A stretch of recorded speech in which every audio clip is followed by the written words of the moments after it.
नमस्कार दोस्तों। आज हम हिंदी व्याकरण के उच्चारण स्थानों से संबंधित महत्वपूर्ण 20 प्रश्नों के बारे में पढ़ेंगे, जो अत्यंत महत्वपूर्ण हैं। जो रीट के विद्यार्थी हैं उनके लिए तो ये एक रामबाण है।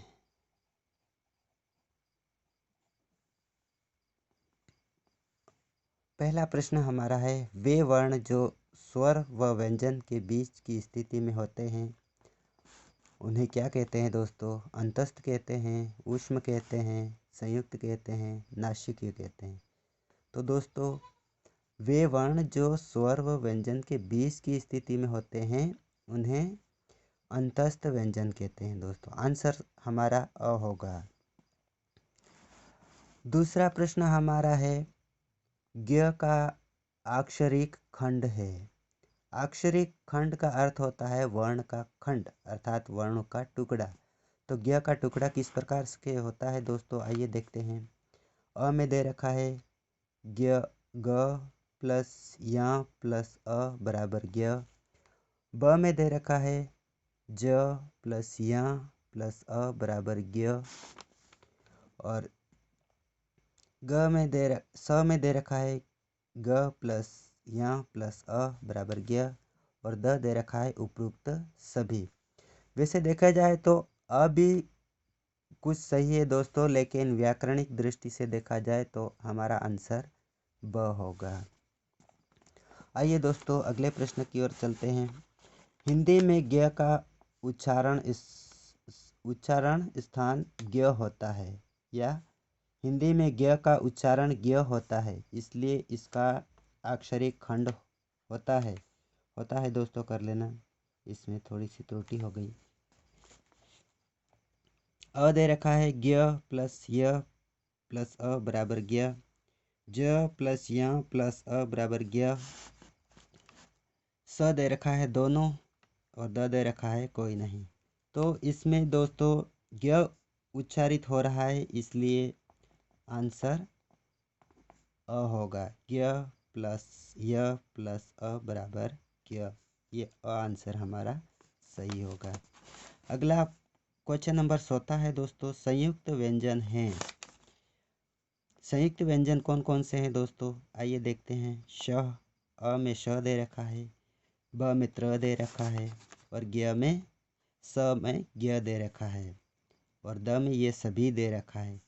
तो आप सभी जानते हैं दोस्तों, श भी एक संयुक्त व्यंजन है, त्र भी एक संयुक्त व्यंजन है, और ज्ञ भी एक संयुक्त व्यंजन है, अर्थात हमारा आंसर द होगा दोस्तों। अगला प्रश्न हमारा 5वां नंबर का प्रश्न है, स्र व्यंजन है।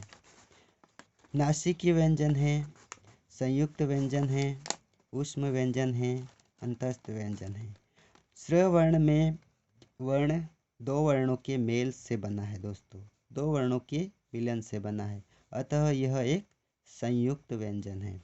इसमें दो वर्ण होते हैं दोस्तों, इसलिए इसे संयुक्त व्यंजन कहा जाता है।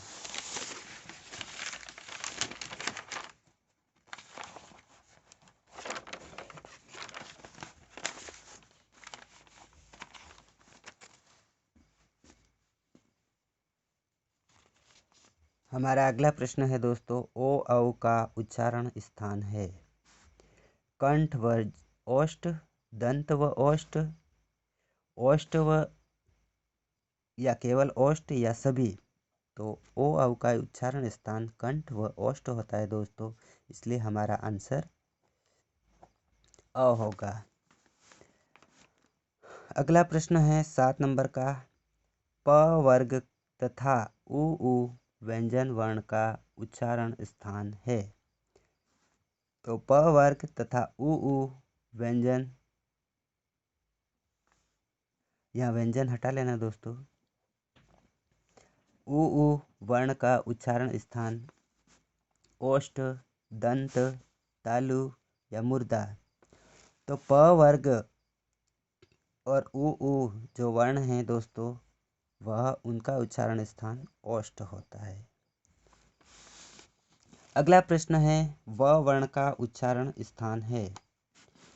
दंत व ओष्ठ, कंठ व ओष्ठ, दांत व तालु, या इनमें से कोई नहीं।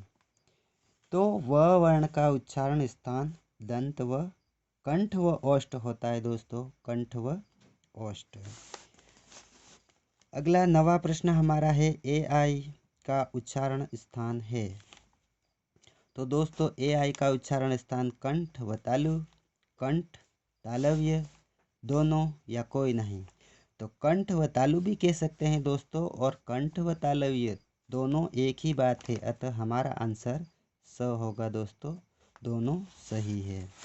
ट वर्ग का उच्चारण स्थान है मूर्धा, तालु, ओष्ठ या सभी। तो ट वर्ग का उच्चारण स्थान मूर्धा होता है दोस्तों, अतः हमारा आंसर अ होगा।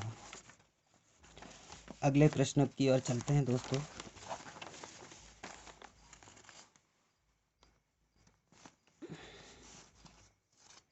च वर्ग एवं य स का उच्चारण स्थान है मूर्धन्य, तालव्य, कंठ, ओष्ठ।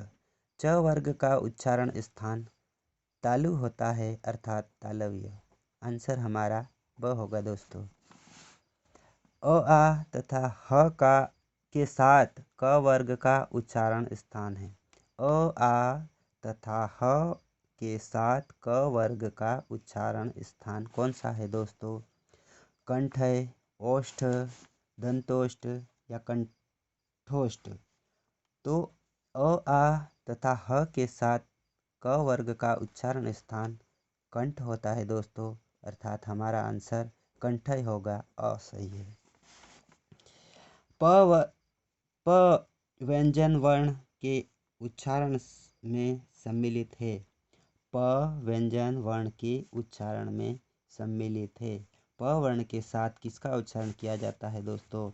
अ में दे रखा है आ, ब में दे रखा है अ, स में दे रखा है दोनों और द में दे रखा है कोई नहीं। तो प वर्ग के साथ में अ का उच्चारण होता है दोस्तों, आ का नहीं होता है। अगला प्रश्न हमारा है दोस्तों, अ वर्ग के साथ उच्चारित होता है। अब यहाँ पे दे रखा था दोस्तों प व्यंजन वर्ग के उच्चारण में सम्मिलित है। प व्यंजन वर्ण में कौन सा वर्ण या कौन सा स्वर उसके साथ में उच्चारित किया जाता है, और यहाँ दे रखा है दोस्तों अ वर्ण के साथ उच्चारित होता है। यह हमें कंफ्यूज करने के लिए इस प्रकार के प्रश्न एग्जामिनर दे भी सकता है और नहीं भी दे सकता है, दोनों बातें हैं दोस्तों, लेकिन हम इसके बारे में अध्ययन करेंगे। पहले में दे रखा है ई, आ, स में उ और द में कोई नहीं। तो अ वर्ण जो है स्वर होता है दोस्तों, और यह एक स्वतंत्र वर्ण है, इसलिए इसके साथ कोई भी वर्ण उच्चारित नहीं होता है। आंसर हमारा होगा द।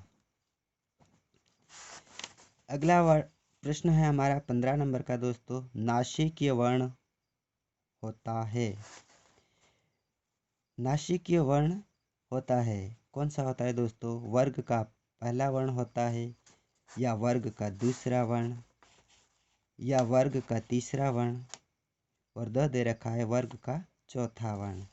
तो हमें पता है दोस्तों वर्ग का पहला वर्ण तो हो ही नहीं सकता, दूसरा वर्ण भी नहीं होता है दोस्तों, लेकिन वर्ग का पांचवा वर्ण निश्चित रूप से नासिकीय होता है दोस्तों, अतः हमारा आंसर स होगा, और चौथा वर्ण भी नहीं होता है दोस्तों। आगे चलते हैं दोस्तों।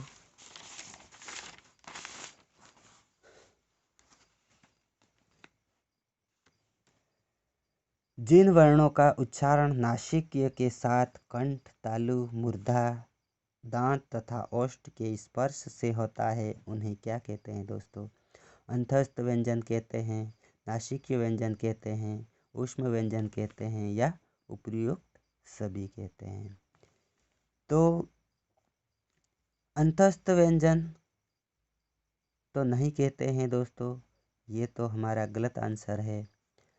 और बद है नासिकीय, हाँ नासिका के साथ, अतः हमारा आंसर ब होगा दोस्तों, इसे नासिकीय व्यंजन कहते हैं। ऊष्म व्यंजन भी नहीं कहते हैं दोस्तों। इसमें उपयुक्त सभी दे रखा था, ये हमें भ्रमित करने के लिए मात्र दे रखा था। जिन वर्णों के उच्चारण में प्रश्वास वायु छोड़ने वाली सांस के घर्षण से होता है उन्हें क्या कहते हैं दोस्तों? प्रश्न एक बार फिर समझना। जिन वर्णों के उच्चारण में प्रवास वायु अर्थात जो वायु हम ले करके बाहर छोड़ते हैं, छोड़ने वाली वायु के साथ घर्षण होता है, उन्हें क्या कहते हैं दोस्तों? अंतस्थ वर्ण कहते हैं, ऊष्म वर्ण कहते हैं, संयुक्त वर्ण कहते हैं या नासिकीय वर्ण। अर्थात हम सांस ले करके जिन शब्दों को का उच्चारण करते हैं उन्हें अंतस्थ वर्ण कहते हैं दोस्तों।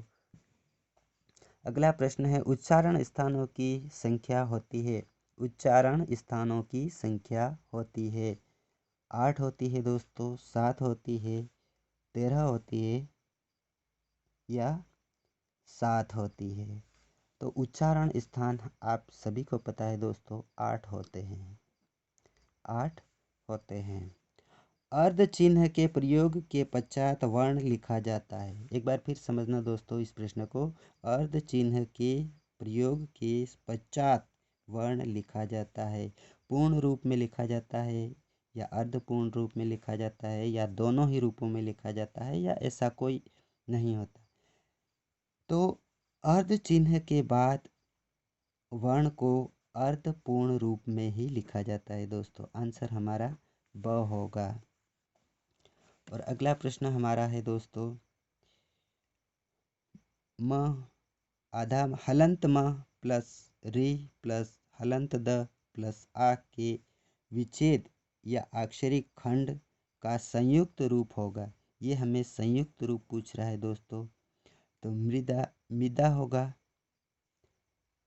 मृदा होगा, मृदा होगा या मृदा होगा या ये सभी होगा। तो इसका आंसर मृदा होता है दोस्तों। हमारा आंसर स होगा। तो इस प्रकार से ये आपके लिए बहुत ही महत्वपूर्ण, जो रीट की तैयारी कर रहे हैं उनके लिए तो अत्यंत महत्वपूर्ण प्रश्न है दोस्तों। कहीं ना कहीं से मेरे ख्याल से आपको अगर उच्चारण स्थान से संबंधित कोई प्रश्न आता है तो यहीं से आएगा दोस्तों। इस बात के साथ इस वीडियो को समाप्त करते हैं दोस्तों। नमस्कार, जय हिंद। अगले वीडियो के साथ जल्द मिलेंगे। धन्यवाद दोस्तों।